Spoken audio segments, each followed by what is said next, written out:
When you look at it from a statistical standpoint, young drivers are indeed more at risk of crashing than those that are more experienced. A 17-year-old on their red Ps is 4 times more likely to be involved in a fatal crash than a driver over 26 years. Not to mention that the biggest kill on our roads is driving erratically and at speed. But is this behaviour prominent in all young drivers? To find out, I've organised a meetup with a friend of mine and asked him some questions about his driving experiences.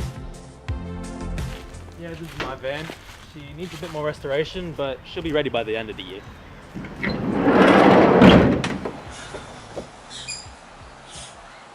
I like your van. How long have you had it? I've had this thing for about a year now. Haven't done much with it, just casually every now and then fixing her up a little bit. Do you drive often? Do you enjoy it? I do drive. I drive a lot. I drive my mum's car a lot. It's an automatic, so there's no major worries. When it comes to manuals though, I get a little bit anxious because your mind has to be in so many different places when you're driving. So whenever something wrong happens, you're like, oh my god, what do I do? And then you start to freak out, and then that's when everything goes downhill. So, what's your stance on young drivers, in particular erratic behaviour behind the wheel? There are good drivers out there, good young drivers. They pay attention to what they're doing and they're on the ball. But there are a lot of idiots out there that just think, cool, I can drive, I'm going to do whatever I want.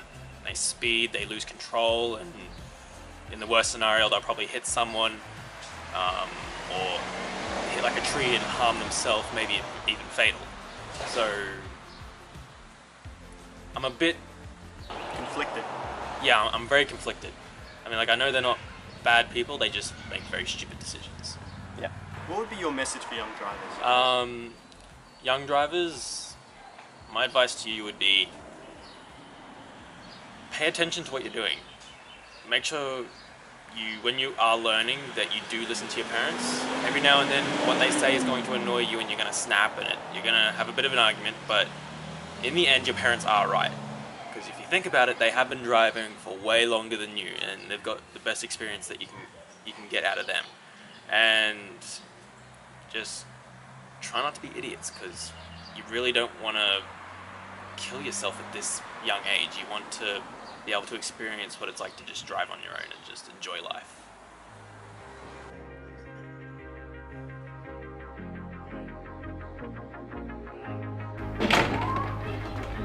Alan seems like a fairly confident driver, and yet, statistically, he's at risk.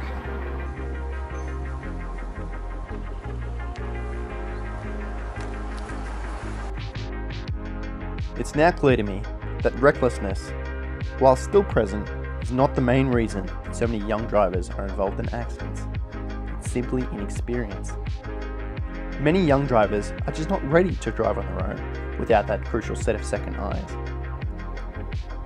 The solution is not necessarily to increase the age required for drivers to go for their license, but rather that parents closely monitor and support their child through the learning phase, and that they decide when they believe that their child is ready. This should hopefully decrease the likelihood of younger drivers having accidents, and most importantly, reduce fatalities.